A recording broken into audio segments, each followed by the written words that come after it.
In the sweltering heat of June 28, 1944, at precisely 1,400 hours, General der Panzertruppe Dietrich von Sacken stood on the dusty platform of the railway junction at Borisov, 30 kilometers northeast of Minsk, watching the methodical unloading of the 5th Panzer Division's tanks from flat cars. The division had arrived the previous day, June 27, hastily transferred from Army Group North Ukraine with an impressive complement, 125 tanks in total, including 70 sleek Panther mediums, 55 reliable Panzer IVs, and 29 formidable Tigers from the 505th Heavy Tank Battalion. These were among the last fully equipped German armored formations on the Eastern Front, a rare sight in mid-1944 when most units scraped by with patched-together remnants. Von Sacken had been ordered to cobble together a Kampfgruppe from these fresh arrivals and whatever shattered fragments he could rally from the flood of retreating units streaming westward. His mission was grim: hold the approaches to Minsk long enough for the Fourth Army, nearly 150,000 men, to slip out of an impending Soviet encirclement. Arrayed against him were overwhelming forces, the Soviet 5th Guards Tank Army advancing from the northeast with over 200 tanks, the 2nd Guards Tank Corps pressing from the east, and the 65th Army closing from the south. Von Sacken's Kampfgruppe would face odds of at least 10 to 1. The issue was not equipment. The 5th Panzer was at full strength.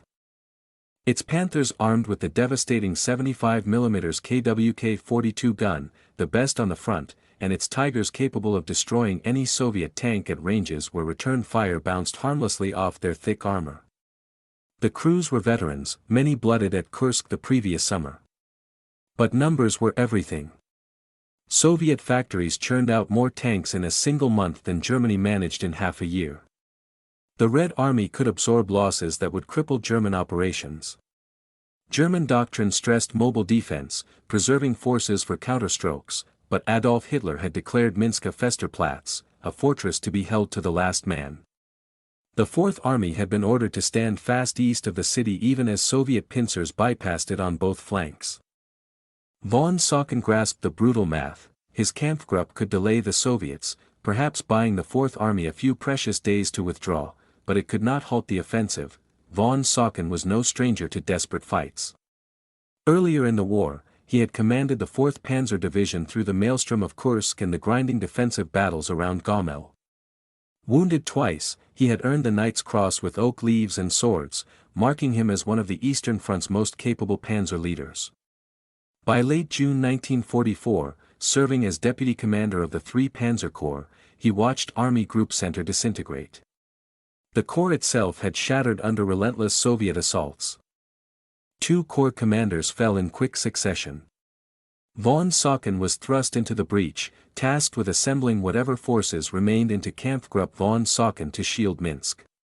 He took command of the 5th Panzer Division, elements of the battered 170th Infantry Division, the 505th Heavy Tank Battalion, and a motley collection of rear-area security troops and stragglers from obliterated formations. The situation confronting Army Group Center was nothing short of apocalyptic. Operation Bagration, the Soviet summer offensive, had erupted on June 23 with thunderous artillery barrages along a 500-kilometer front. Within 72 hours, the German 9th Army was encircled at Bobruisk. The 3 Panzer Army's 53rd Corps was annihilated at Vitebsk. The 4th Army was being methodically crushed between converging Soviet jaws. German intelligence had misread the main thrust, expecting it farther south. Hitler forbade tactical withdrawals, dooming units ordered to hold fortified positions to isolation and destruction. By June 27, Army Group Center had lost 25 divisions, 300,000 men dead, missing, or soon to be trapped. The Soviet plan was a masterpiece of simplicity and power. Marshal Konstantin Rokossovsky's 1st Belarusian Front drove northwest from the south, while General Ivan Cherniakovsky's 3rd Belarusian Front struck from the northeast.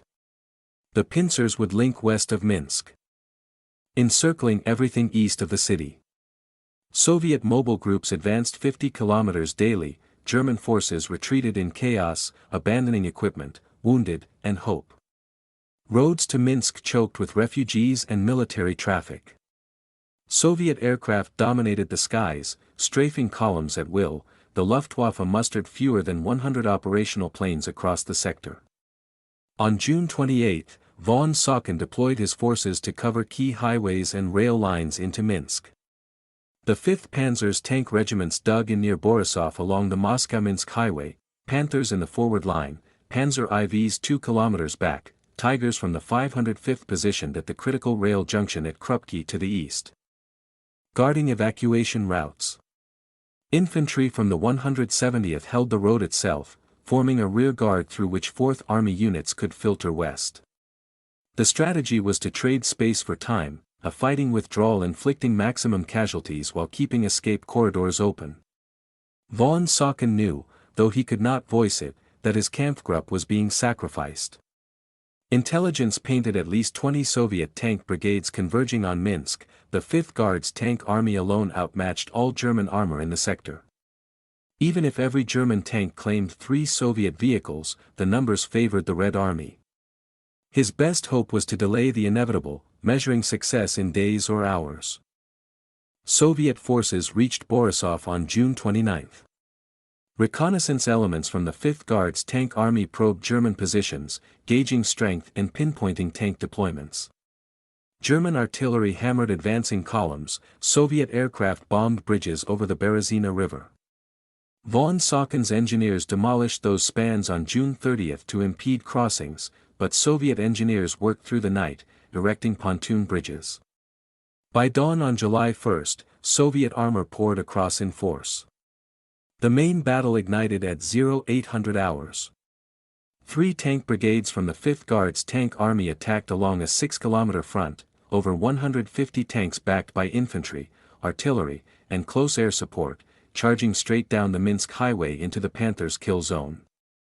German gunners opened at 1,400 meters, the Panthers' 75mm gun slicing through T-34 armor with ease. The first wave disintegrated, burning T-34s littered the road, crews bailing out amid flames.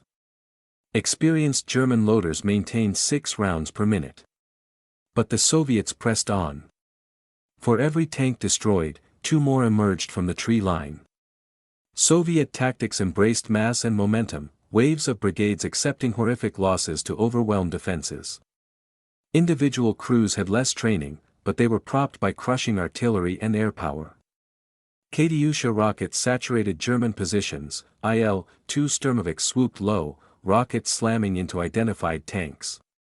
The Tigers at Krupki engaged at over 2,000 meters, their 88mm guns turning Soviet armor into scrap. Yet Soviet forces flowed around strongpoints like water around boulders, bypassing to maintain momentum. By mid-afternoon on July 1, the Panthers had burned through 60% of their ammunition. Several suffered mechanical breakdowns from non-stop firing. 3 were knocked out by Soviet fire, 2 more crippled by near-miss artillery. Kampfgruppe von Saucken claimed roughly 90 Soviet armored vehicles, but the advance continued. Von Saucken ordered a phased withdrawal, Panthers fell back to secondary lines, Panzer IVs leapfrogged forward to cover. Infantry wielded Panzerfaust rockets in close-quarters rearguard actions against pursuing T-34s. Fighting raged through July 2 as fresh Soviet units rotated in, exhausted brigades pulling back for reserves. The 5th Panzer fought a relentless series of engagements, retreating position by position, destroying Soviet tanks at every turn. Losses mounted, 7 more Panthers gone, 4 Panzer IVs knocked out, 5 Tigers lost, 3 to enemy fire, 2 to breakdowns. The 505th claimed 128 Soviet tanks, but all its Tigers were eventually destroyed. By evening on July 2, the 5th Panzer was down to about 80 operational tanks. Minsk's encirclement closed on July 3. The 2nd Guards Tank Corps punched through defenses and entered the city early that morning. Soviet forces liberated Minsk by July 4. West of the city, the 65th Army and 5th Guards Tank Army sealed the pocket. The 4th Army and 9th Army remnants, roughly 100,000 men, were trapped east of Minsk. Over the following days, breakout attempts faltered, most failed. Small groups slipped through gaps, but the majority were killed or captured. Von Sauken received withdrawal authorization on July 2 toward Molodechno, 60 kilometers northwest, too late for the Fourth Army but sparing his Kampfgruppe total annihilation. The group conducted a masterful fighting retreat through early July, engaging pursuers in delaying actions, abandoning crippled vehicles, destroying unmovable equipment, and shielding retreating infantry. By July 8, the 5th Panzer reported just 18 operational tanks. A division that arrived with 125 was effectively combat ineffective after 11 days. Soviet war diaries, captured documents, and post-war accounts painted a picture of unexpectedly stiff resistance northwest of Minsk. The 5th Guards Tank Army anticipated breaking through in hours. Instead, the advance stalled nearly 3 days. Tank losses exceeded projections. One brigade commander noted German crews' exceptional skill, Panthers and Tigers outclassing Soviet tanks in direct duels, with only sheer numbers enabling progress. That delay, though brief, allowed several thousand Germans from other units to escape before the pocket sealed. Kampfgruppe von Sauken fought on through July, retreating westward toward Lithuania, contesting Molodechno and Vilnius. By late July, the 5th Panzer's remnants were pulled from the line for rebuilding, but the division never regained its June cohesion. Most veteran commanders were dead or wounded, the course-hardened crews were gone. Von Sauken continued leading the 39th Panzer Corps into fall 1944. Promoted to General der Panzertruppe on August 1, he was cited in the Wehrmachtbericht on July 5 for keeping escape routes open under crushing pressure. In late September, he took command of the forming Panzerkorps Großdeutschland. By March 1945, he led the Second Army in East Prussia. Briefing at Hitler's headquarters. He arrived with cavalry saber and monocle, offering a military salute instead of the mandatory Nazi one post-July 20, 1944. He addressed Hitler as Herr Hitler, not Mein Führer, and refused subordination to the Danzig Gauleiter, slamming the map table in protest. Hitler, unusually, relented. Von Sauken directed East Prussia's defense, repeatedly disobeying stand-fast orders to preserve forces through calculated withdrawals. In May 1945, rejecting evacuation, he surrendered to Soviets on the Hela Peninsula on May 9, staying with his men.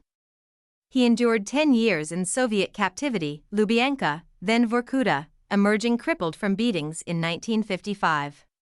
He died near Munich on September 27, 1980, at 88, buried in a military cemetery.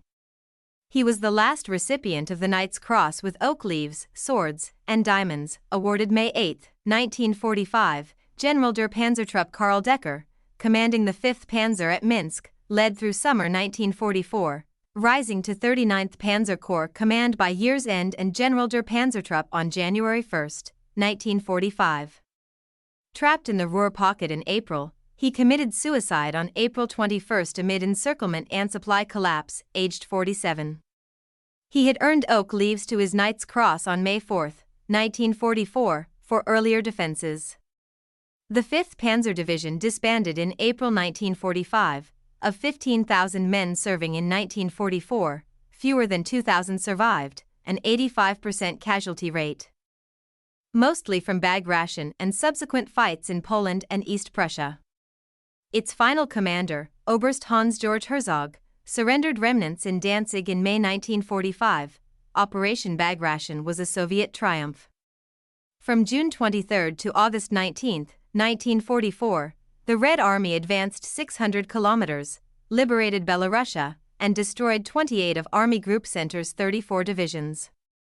German casualties reached 400,000 killed, wounded, or captured, Germany's worst Eastern Front defeat. Coinciding with Normandy's Allied breakout, it stretched German resources to breaking. Hitler's Western commitments left center fatally weak. Bag ration proved Germany could no longer fight on multiple fronts. The July 1 to 2 tank battles northwest of Minsk encapsulated Germany's plight. Superior equipment and crews, a Panther outfought a T-34 one-on-one, mattered little against Soviet production overwhelming technical edges. The USSR built more tanks monthly than Germany in 5 years, training filled crews, tactics accepted devastating losses.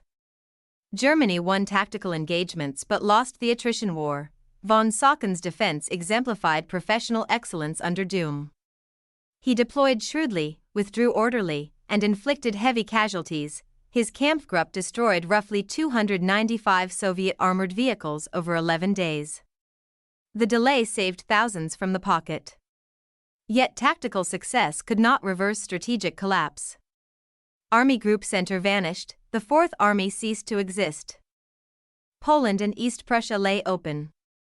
Historians debate alternatives. Earlier withdrawals might have preserved forces, but Soviet superiority likely doomed center regardless. Hitler's no-retreat policy ensured withdrawals under fire, mobile reserves frittered piecemeal, command muddled by conflicting orders. Von Saucken's autonomy, born of collapsed higher HQs, let him act on ground truth, preserving his force longer than most. Bagration's ripple effects were profound. German reserves evaporated, new divisions were paper tigers with obsolete gear and green troops. Luftwaffe fuel shortages grounded training and operations. Bombing crippled industry. The 1941 invasion force, 3 million men. Thousands of tanks and planes, was a memory. What remained were fragments like the 5th Panzer, ground down, and replacements unfit for modern war. For the soldiers at Minsk, grand strategy meant little. They fought from duty, discipline, camaraderie. Tank crews loaded, aimed, fired until ammunition or hulls gave out. Infantry held lines, engineers blew bridges, gunners served pieces to the end. They fought not for ideology but survival and brothers in arms. Soviet attackers faced parallel horrors, T-34 crews knowing German guns killed at unanswerable ranges, advancing because orders and numbers demanded it. Yet they sensed victory, territory reclaimed, Germany in sight. Casualties, though steep, were replaceable. The 5th Panzer's destruction ended an era of German armored prowess.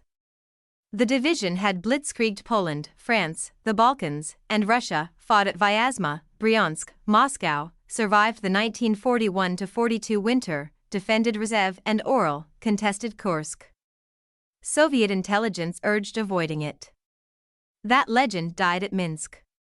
Today, the battlefield is farmland, farmers unearth rusted Panther and T-34 hulks. No memorials mark von Saucken's stand, villages rebuilt, forests regrew. The men, German, Soviet, are gone. Von Saucken, in captivity, answered tactical questions factually but shielded comrades. Released, he shunned publicity, bearing his choices silently. Minsk's lesson is the boundary of skill against impossibility. Von Saucken and the 5th Panzer fought superbly, but no brilliance overcame Soviet arithmetic, industrial might, manpower, logistics. Germany bet on quick wins. When war turned attritional, defeat was certain. His Kampfgruppe traded 3 Soviet tanks per German loss, a tactical win, but the USSR had tanks to spare. That math decided the war more than any battlefield heroics.